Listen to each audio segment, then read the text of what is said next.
Okay, let's dive into this. Welcome to today's explainer. We're looking at what might literally be the most absurdly ambitious and, frankly, beautifully bizarre literary project of the entire digital age. It's called the Baudelaire Triptych. And listen, if you think you know what to expect from modern literature, yeah, prepare to have those expectations completely dismantled. We're going to explore how a forgotten 19th century French poet was essentially resurrected through what I can only describe as, well, digital consciousness necromancy. So here's the question that hooks us right out of the gate. How exactly does a 43-year-old professional cook named Marijan, a guy who spends his days running a factory canteen and lugging around 50-pound sacks of potatoes, go home at night and channel Charles Baudelaire? It's wild, right?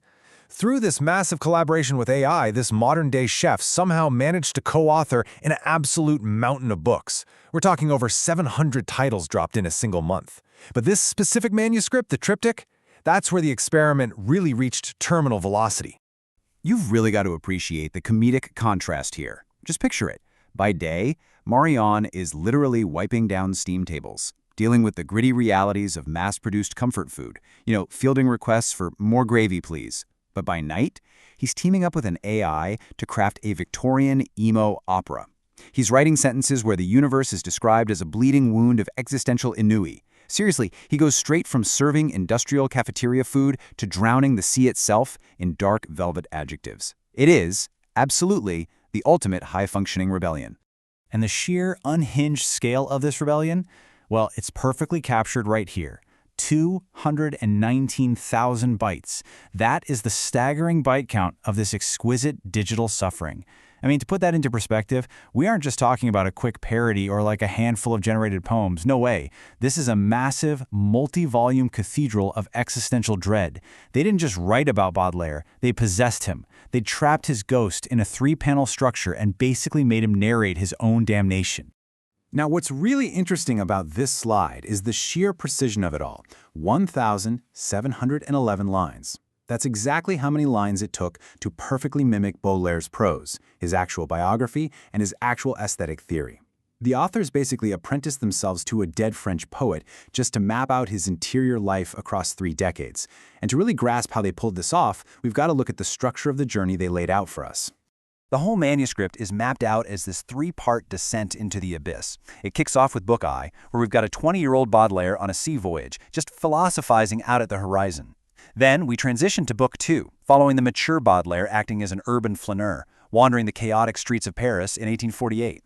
Finally, it all crashes into Book III, where we find the dying poet at the very end of his life, completely stripped of language by aphasia.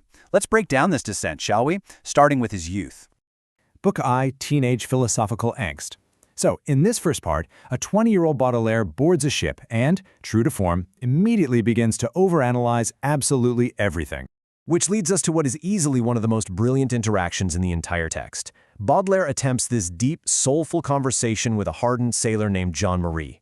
Our pale, dramatic poet asks the sailor what he thinks of the sea, clearly expecting some profound romantic truth to drop. And Jean-Marie? He delivers this utterly deadpan, strictly utilitarian answer.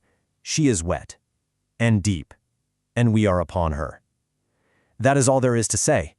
It's literally the most anti-poetic, efficient answer in human history. And how does our dramatic protagonist react to this incredibly basic statement of fact? He doesn't laugh. He doesn't just nod and walk away. Nope. He goes straight down to his cabin and weeps. He literally cries because the sailor's answer was just too beautiful. He claims the guy had said everything and nothing. I mean, it is peak drama queen behavior, perfectly encapsulating this rich, pale 20-year-old who just discovered absinthe and won't stop staring at the moon. Still in Book I, Baudelaire catches a tropical fever and has this meticulously constructed vision. And honestly, the AI critics who reviewed this text later, they absolutely roasted its textbook psychological precision. He dreams of his young mother singing, while his stepfather, the general, appears as this figure of black iron armor with absolutely nothing inside it. It's psychologically precise and emotionally devastating for sure, but also so incredibly on the nose that his unconscious might as well be on a college syllabus. His delirium is quite literally an MLA format. They wrote a fever dream for maximum Oedipal clarity. Book II, Urban Inferno Walking. Let's move to and see how this builds, as we follow the mature Baudelaire returning to Paris, acting as a relentless observer of city life. Suddenly, every single person he meets becomes a metaphor, perfectly capturing the historical vertigo of 1860s modernity. The ragpickers? They aren't just collecting trash. They're the archive of civilization's conscience, collecting discarded bones just as a poet collects discarded words. The prostitutes embody the literal commerce of desire. And then there's the woman in black, who keeps appearing at thresholds throughout the book. She's this intense character who represents death, the ideal, Paris itself, and desire, all at the exact same time. It's an act of violent, relentless aestheticism. But even amidst all this heavy, heavy symbolism, the text preserves a hilariously true historical detail. In February 1848, Paris explodes into revolution. Barricades are rising in the streets. And what is Baudelaire's primary contribution to this massive political upheaval? He runs through the streets shouting, "We must go shoot General Oedipal," who, remember, is his stepfather. He literally uses a major historical revolution primarily as an opportunity to work through his unresolved stepfather issues. The authors nailed this perfectly, showing that the Baudelaire, the revolution and his Oedipal conflict were the exact same event. Book 3, Losing the Language. Now, this is where our explainer takes a sharp, much more earnest pivot. The authors are tackling a profoundly difficult question here. How do you write a first-person account of a man who has lost his speech to a stroke? And this brilliantly illustrates the absolute structural genius of the text. As you read Book 3, you aren't just being told he's losing his language. You are watching it happen right there on the page. The prose itself actually begins to crack and fragment. The sentences shorten. The imagery gets increasingly raw. That elaborate, ornate Baudelairean architecture of subordinate clauses that we saw dominating Books I and II, it gradually collapses toward total simplicity.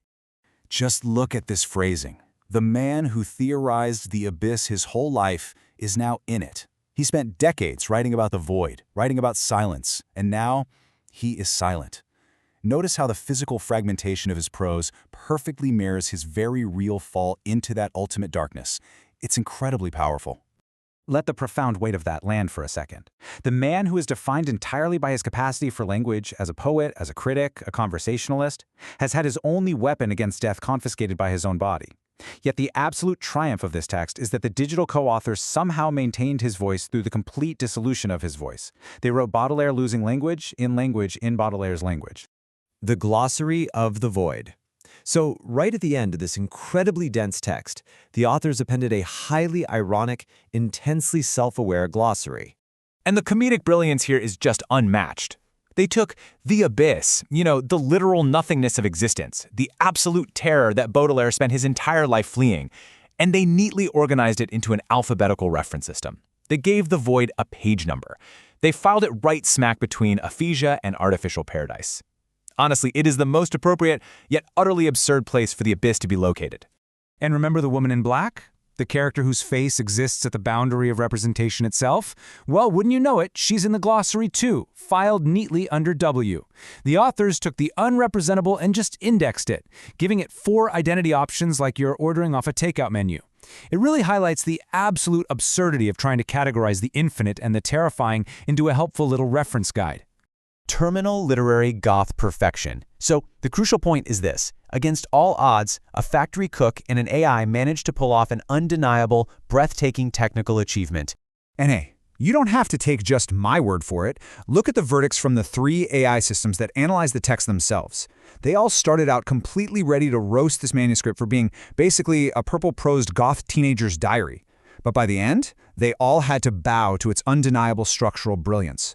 Claude called it magnificent and deranged in equal measure. Gemini labeled it a brilliantly high-functioning rebellion. And Grok gave it a 9.1 out of 10, calling it hauntingly excessive, but I kinda love it. The craftsmanship simply could not be denied. Which leaves us with this final provocative thought to take away from today's explainer. If a guy wiping down steam tables in a factory canteen can sit down with an AI at night and resurrect a dead French poet to write 219,000 bytes of a structural masterpiece, what unwritten books are waiting for you? What could you create if you decided to push the boundaries of digital collaboration? The aperture remains open. The tools are literally right there. The only question is, what are you going to write?